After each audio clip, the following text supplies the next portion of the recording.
En mayo adquiera su dominio.com, .org o .net a un precio sin igual. Tan solo 99 pesos por año. Además, aproveche de un plan nano de hospedaje incluido en su contratación. Suempresa.com, líder de web hosting en México. Las heridas pueden ser físicas o mentales, pero el crimen deja cicatrices en todo lo que toca. Aunque los factores que lo generan son complejos, este crece cada día como un cáncer que consume a nuestra sociedad. Esto obliga a los agentes de la ley a auxiliarse de métodos científicos modernos, como la psicología y la criminalística. La guerra parece no tener final, pero una cosa es cierta: puedes correr, pero no esconder. Esto es Testigos del Crimen, con Guadalupe Gutiérrez y Roberto Coria. Frecuencia Cero, la otra radio.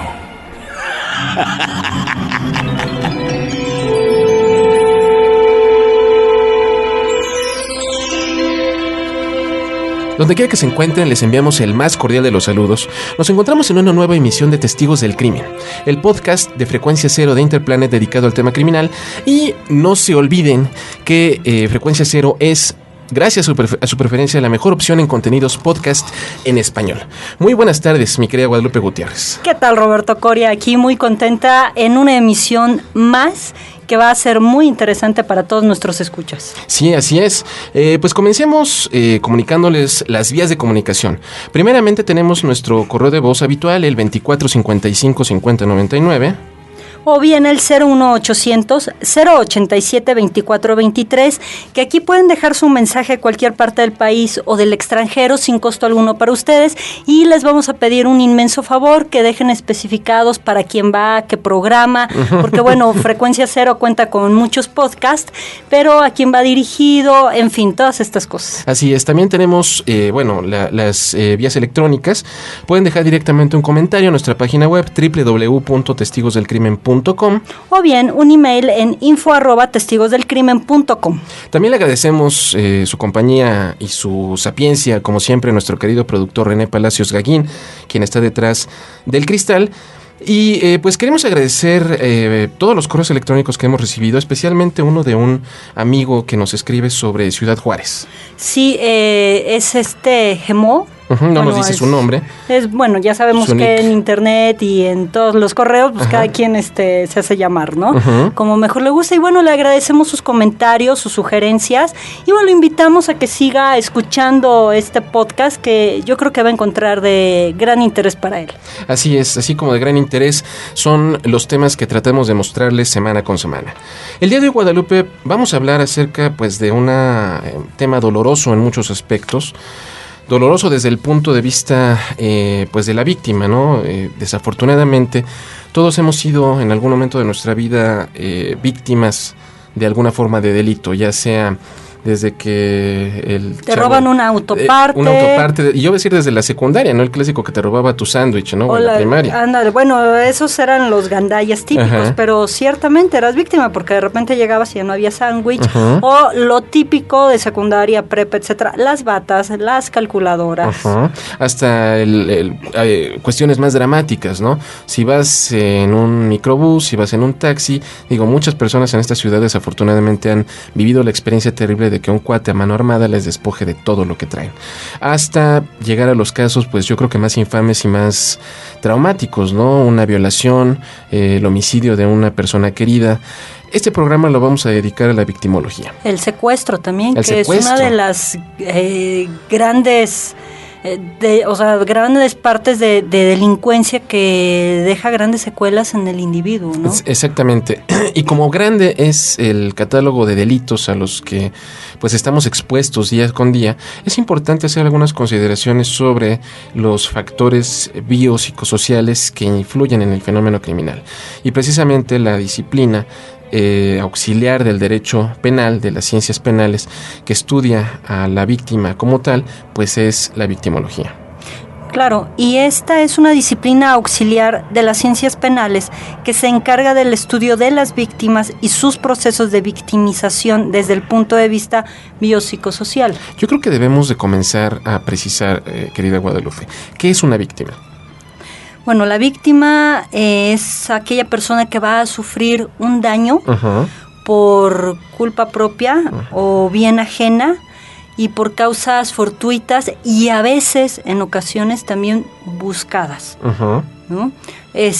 Por ejemplo, ahorita me viene a la mente un anuncio que están promocionando en estos momentos de una chica que se encuentra al parecer con su novio en la casa del novio.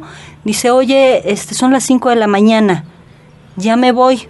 Y el otro así como que todo adormilado se endereza y dice, no te preocupes, me voy sola. Y se ve de repente en la madrugada en calles solitarias ella caminando sola hacia su casa. Uh-huh. También a veces eso es buscar ser víctimas. Así es, efectivamente. Hay que entender que por daño entendemos, pues bueno, todo perjuicio que se sufre de manera física, en materia económica, política, psicológica y social. Únicamente el daño no se limita a aspectos físicos, al ser lesionado, al ser vulnerado de alguna manera nuestro cuerpo. Muchas veces el daño psicológico que genera un delito, que genera la experiencia directa hacia un evento traumático, es mucho más grave que el daño psicológico. Bueno, aquí hay varias cosas. Es totalmente cierto lo que dices y de las cosas que me quedo pensando es precisamente que no importa que el sujeto que haya hecho víctima a una persona se haya aprendido o no, uh-huh, etcétera, las secuelas que quedan se postergan a veces por mucho tiempo, uh-huh, 2 días, 24 horas, 24 años de la vida, o sea, de verdad a veces no se sabe cuál es la dimensión. ¿Por qué? Porque el área que abarca es, como bien mencionaba, la psicológica, pero no se queda ahí, sino también en la física y muchas veces en la económica, hablando por ejemplo de los secuestros. Así es. En donde todo el patrimonio buscado por años se quedan simplemente, como decimos en México, con una mano adelante y otra atrás, porque, uh-huh, ya no hay nada. Entonces, las secuelas se preservan, inclusive pasar por un juicio, pasar por una identificación, todo eso lleva cada vez más a esta víctima a solidificar muchos de los elementos que vivió en ese momento. Y vale la pena hacer una consideración. Un delito no tiene exclusivamente una víctima, tiene más víctimas. Un homicidio, aunque la víctima exponencialmente pues es la persona a la que muerta, se priva de la vida. Claro. Pero la familia, las personas que dependen directamente de la víctima, también se convierten en ellas. En alguno de los diplomados que imparto hablamos acerca del concepto de ofendido, pero yo creo que el daño que genera en una familia, en el núcleo inmediato de la víctima, el daño que genera el ser vulnerado de esa manera, crea secuelas de dimensiones que no podemos calcular. Yo he visto madres de familia que han perdido a sus hijos en un accidente o en un delito, y que verdaderamente las personas se consumen, o sea, el dolor es enorme.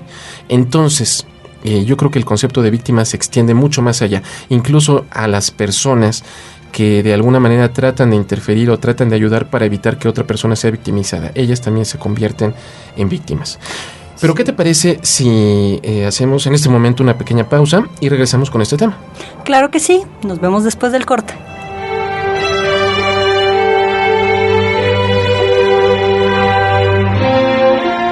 Si quieres descubrir al asesino, quédate con los testigos del crimen.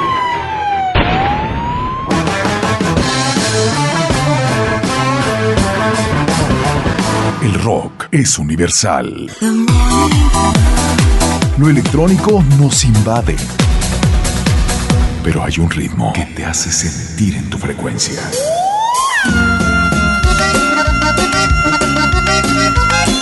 La música que te hace estar en tu tierra la tiene Frecuencia Cero, la otra radio. Hemos venido a bailar. Frecuencia Norte, la música popular mexicana y el cariño de tu gente, todos en un mismo sitio. Frecuencia Norte. Cada semana, captura tu frecuencia en el norte. Frecuencia Norte tiene tu música.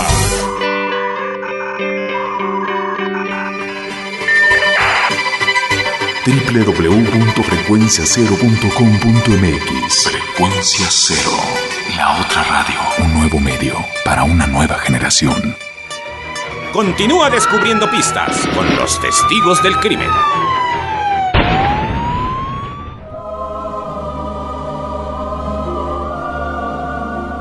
Estamos de regreso en Testigos del Crimen hablando sobre victimología. Y Guadalupe, Mendelssohn tiene una clasificación o divide a la víctima en 5 categorías. Sí, una de ellas es la víctima ideal. ¿A qué se refiere? A qué es aquella persona que reúne todos los requisitos, digámoslo así, como para ser o asaltado, secuestrado, violado, etcétera. Digo, no es que sea la víctima ideal en un sentido propio, así como que, ay, es lo guau, no, sino por las circunstancias y las situaciones que se están dando alrededor de la situación, entonces es que se convierte esa víctima en ideal. También está la que es por ignorancia. Aquí encontramos, por ejemplo, a muchas personas muy cándidas que de repente le dan sus ahorros a un defraudador. Por ejemplo, ¿por qué? Pues porque me dijo que me iba a dar mejores rendimientos o porque me iba a ayudar en no sé qué. Es por ignorancia, ¿no? Perfectamente. La voluntaria. Aquí dices, bueno, ¿quién va a ser voluntario de víctima? Aquí encontramos los suicidios, ¿no? El suicidio, por ejemplo, como la ruleta rusa. ¿Sí? Por azar. Por azar, exactamente. Por adhesión.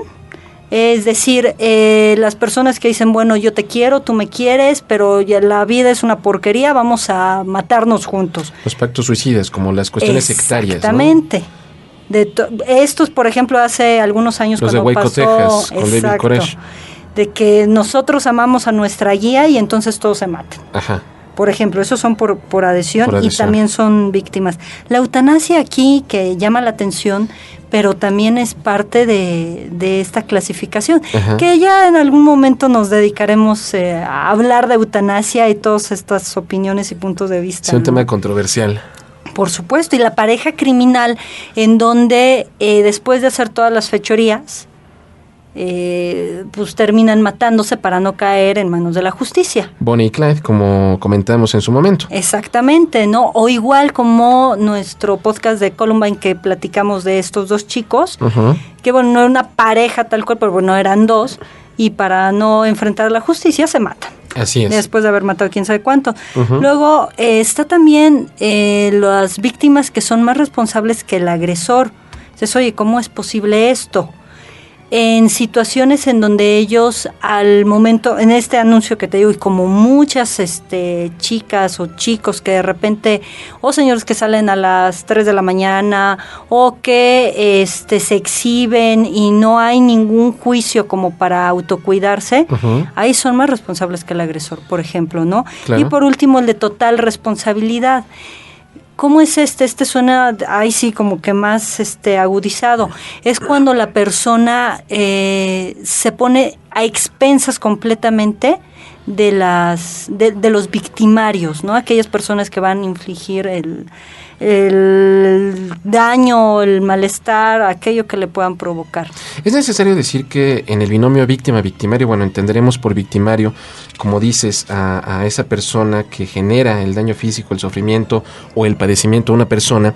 En ese binomio víctima-victimario hay una ruta donde se generan factores que propician el encuentro entre ambas partes, es decir, hay una serie de factores, una serie de caminos que le van a llevar a la víctima a encontrarse con el victimario y que pues obviamente se produzca esa interacción entre ellos. Esto, de acuerdo a la victimología, se llama victimidad o factores victimógenos. Y hay muchos aspectos que inciden para que esto suceda, ¿no?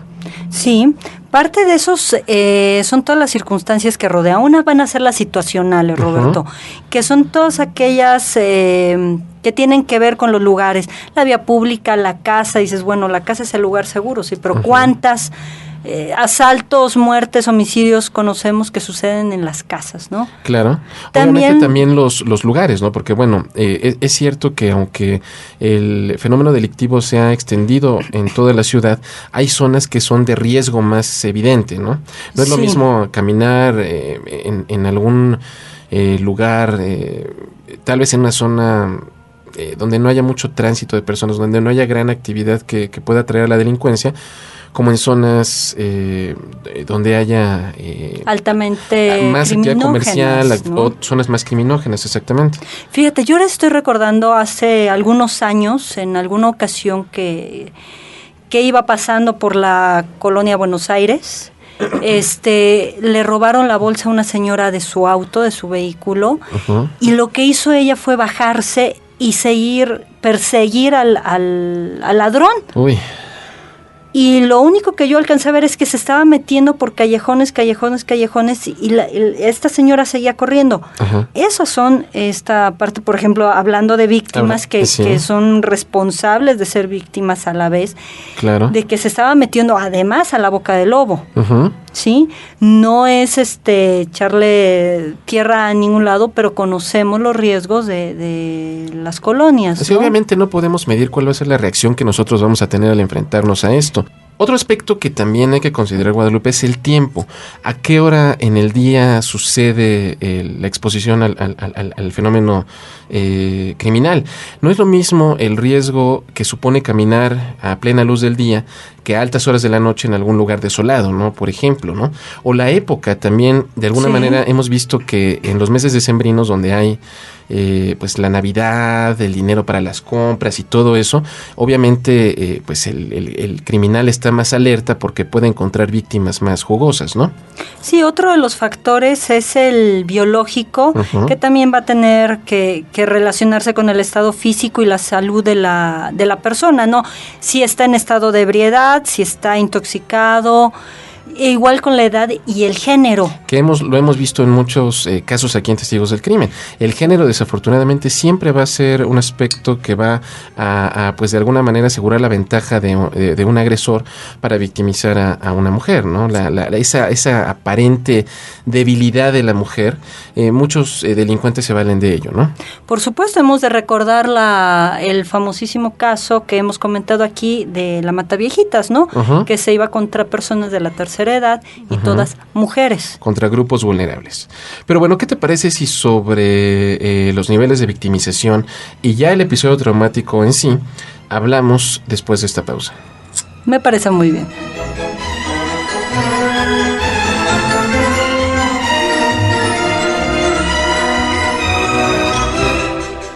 Si quieres descubrir al asesino, quédate con los testigos del crimen.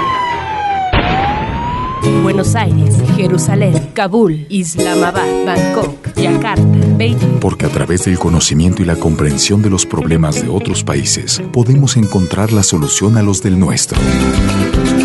Atrévete a cruzar los límites, a romper barreras, a derribar obstáculos. Atrévete a ir más allá de las fronteras.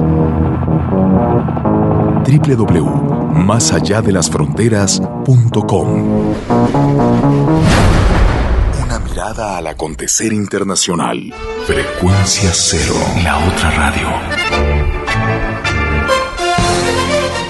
Interplanet presenta su nueva división. Frecuencia Cero, la otra radio. La primera propuesta formal de producción de contenidos podcast en México.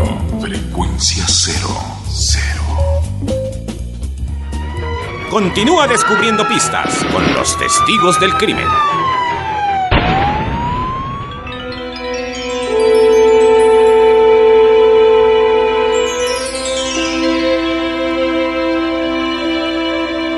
Y ya estamos aquí de regreso y estamos, la verdad, muy interesados en todo este tema de la victimología.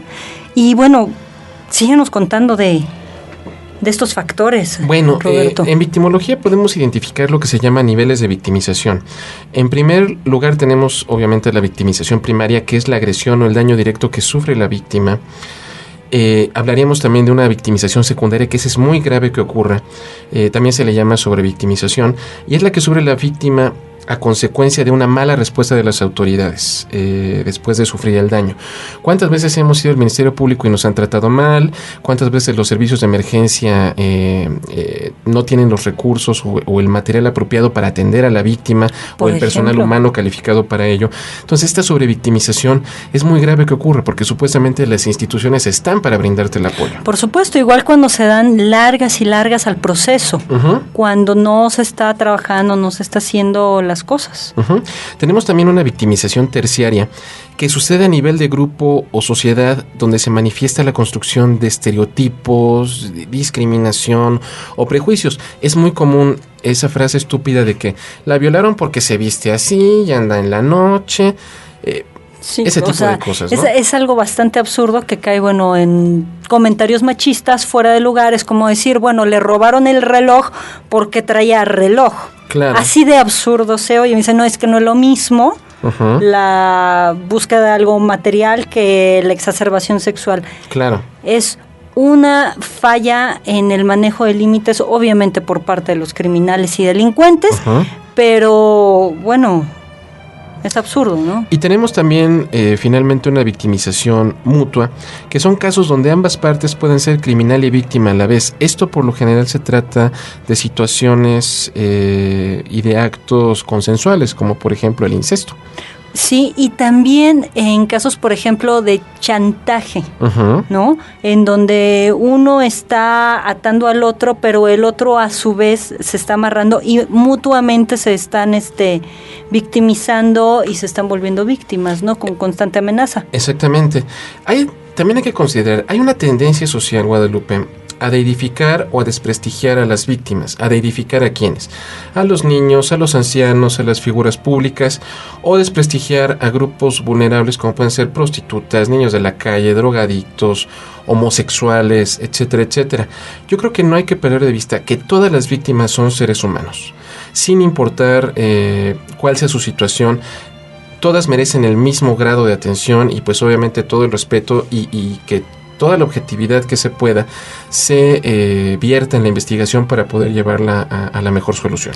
Esto es importantísimo lo que mencionas y además de repente suena como si fuera lo ideal, de que quien quiera, quien fuera, por el motivo que sea, que va a pedir justicia, apoyo, protección de las leyes, de derechos humanos, de quien sea, se pueda lograr, pero lamentablemente a veces no es así. Pero obviamente el contacto, el proceso de victimización genera un episodio traumático en la víctima. Entendemos por trauma todo delito, generado por todo delito, por todo accidente que sucede súbita e inesperadamente. ¿Qué cosas pasan cuando estamos sometidos a un fuerte trauma, Guadalupe? En primer lugar, el manejo de la percepción es muy elástico, se vuelve demasiado vulnerable, tanto de tiempo como de lugar, de espacio, y a veces inclusive de la persona, ¿no? O sea, a veces se desorienta, a veces no sabe dónde está, a veces no sabe quién es, está confundido, es todo un shock, digámoslo así, ¿no? También está la parte de humillación, de devaluación y de sometimiento, lo cual genera en todos estos de estrés postraumático una cosa muy particular, que es la culpa y el autorrecriminamiento, o sea, por toda la impotencia de es que pude haber hecho, es que por qué no hice, es que en ese momento. Entonces, mucha de la agresión que debería de volcarse hacia afuera contra el victimario se vuelca hacia sí mismo. Entonces, se proyecta hacia uno mismo. Se introyecta, porque proyección sería hacia afuera e introyección sería hacia adentro. De acuerdo. Entonces, toda esta agresión y violencia va hacia adentro. Quedan muchas veces con mucho enojo, depresión, tristeza. Y aquí es en donde interviene precisamente la familia y las instituciones como para un soporte emocional, psicológico y legal adecuado, ¿no? Para poderle ayudar en este trance tan difícil. ¿Cuáles son las secuelas que dejaría el estrés agudo, obviamente a consecuencia de esta exposición? En primer lugar, la hipervigilancia, ¿no? La percepción está alterada y cualquier ruidito, la persona se moviliza, se altera, salta de la silla, salta de la cama, no sé, cualquier cosa la ve sospechosa y la ve agresiva, ¿no? Sí, sale a la calle, sale a la calle la víctima aún después de que está, pues de alguna manera en una situación segura. Y si alguien se aproxima, siente que inmediatamente va a cometer alguna acción negativa contra ella, ¿no? Sí, o también está la parte en que reviven constantemente el evento. Esto es por dos cosas. Una, por el trauma tan grande y el grado de ansiedad que inunda al individuo, que tiene que descargarlo, ¿no? Tiene que sacarlo. Y otra, precisamente para elaborarlo. Sí. Sí, porque de repente, oye, ¿qué pasó? Y entonces cuentan con punto y coma, pelos y señales y todo eso, Ajá. desde el principio hasta el final. Y si llega alguien más y lo acaba de contar, lo vuelve a contar. Eso es para elaborarlo. Ajá. Y por otra parte está la constrición, que es de alguna manera una suerte de aislamiento o evasión del hecho. Es de alguna manera una suerte de desconexión, de despersonalización, como tratar de ver como mecanismo de defensa, como si eso le hubiera sucedido a otra persona y no a ella. Exactamente. Obviamente esto genera un desorden, Guadalupe, que puede durar, según la bibliografía, entre 2 días y no debe de exceder 4 semanas. ¿Qué pasa si todos estos síntomas persisten? Que hay muchos casos en los que así sucede. De alguna manera esto puede afectar de una manera devastadora nuestro ritmo de vida. Sí, porque, mira, aquí pasa una cosa importante que tiene que ver precisamente con lo súbito e inesperado de la situación. Uh-huh. Y esto sí es hablar de la psique, del manejo de la psique. ¿Qué tan adaptado está o no para situaciones violentas? ¿Qué tan adaptado no está como para manejar este tipo de problemáticas? Uh-huh. Si encontramos una psique más o menos estable, lo que pueda sacar de recursos internos para manejar la situación, pues es entonces quizá de entre estos 2 días y las 4 semanas, como para poderse calmar, para recuperar su vida, etc.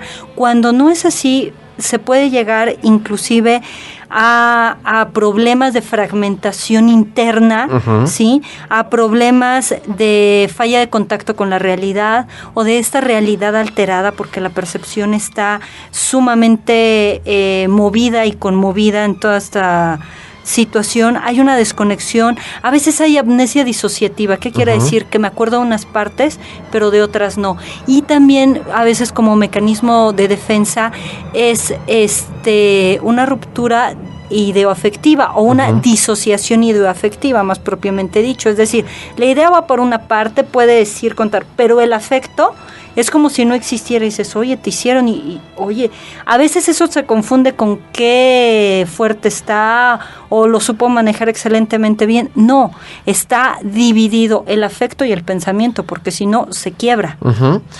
Obviamente la víctima pues debe de denunciar, eso es una recomendación que queremos hacer muy enfáticamente.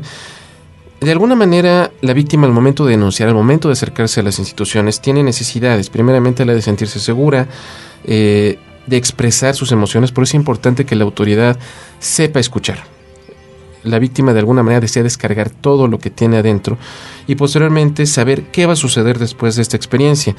Y obviamente el tratamiento que se va a dar a cada víctima depende de alguna manera del tipo de delito y depende de la situación. Claro. No es la misma la forma de atender a niños o mujeres violados que a testigos de homicidios o a personas de la tercera edad. Cada uno implica una metodología apropiada para poder llevar a esto, la investigación, a la mejor solución. Y es importante que una vez que se haya ayudado a la víctima a superar esta crisis, se apliquen todos los estudios necesarios desde el punto de vista pericial para poder llegar a la identidad del agresor. En el caso de violación, recolectar elementos filamentosos, pelos, fluidos orgánicos, etcétera, etcétera, etcétera, etcétera. Por eso es importante, en verdad, que si estamos expuestos a esto, denunciemos. Hay que tener en cuenta que hay una percepción general, ¿no, Guadalupe? Que la autoridad no sirve de mucho, que tienes que pasar horas en el Ministerio Público para hacer una denuncia, que te tratan mal, que te cuestionan como si tú hubieras sido el que hubiera propiciado el delito. Pero creo que de fondo lo que estaríamos haciendo es impedir que lo que nos pasó a nosotros le pase a otra persona. Lo cual es sumamente importante porque se da un manejo de solidaridad y a la vez de empatía, que es la que la víctima va a buscar, esta empatía y esta protección, la cual también se le puede ofrecer a otras personas para que no pasen por lo mismo. Pues así es. Y Bueno, pues creo que el tiempo se nos ha agotado. Creo que es hora de cerrar el expediente de Testigos del Crimen en esta ocasión. Y pues agradecemos su compañía y los invitamos cordialmente para que nos acompañen en nuestra siguiente emisión. Estuvimos con ustedes, Guadalupe Gutiérrez y Roberto Coria, Testigos del Crimen.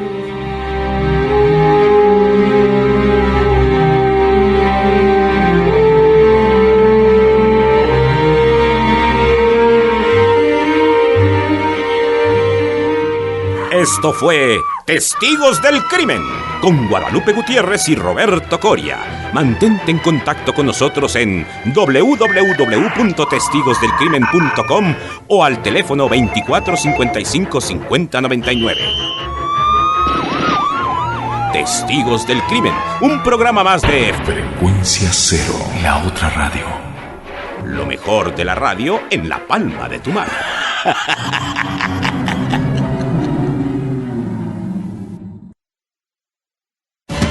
Durante todo el mes de mayo en suempresa.com, aproveche registrar su dominio .com.org o .net a tan solo 99 pesos por año. Un precio inigualable. Internet se ha convertido en la fuente de información más poderosa de nuestros tiempos. No deje que su negocio se quede fuera de la jugada. Contrate su servicio con suempresa.com y disfrute de la experiencia de poner a su negocio en línea de manera rápida, sencilla y a bajo costo. Registre su dominio y reciba un plan anual de hospedaje. Este le brindará todas las herramientas que usted necesita para comenzar con el pie derecho. 20 megabytes de espacio en disco duro, su propio correo electrónico, estadísticas y Webmaker Live son solo algunos de los recursos incluidos en su plan. No importa el tamaño de su negocio, lo importante es que le encuentren. Aumente sus ventas desde ya con su propio sitio web. Registrarlo es muy sencillo. Tan solo ingrese la dirección que desea en el recuadro de consulta, elija entre .com.org o .net para aprovechar esta promoción y listo. Siga unos sencillos pasos. Con suempresa.com, su negocio en la red hoy mismo. Suempresa.com, líder de web hosting en México.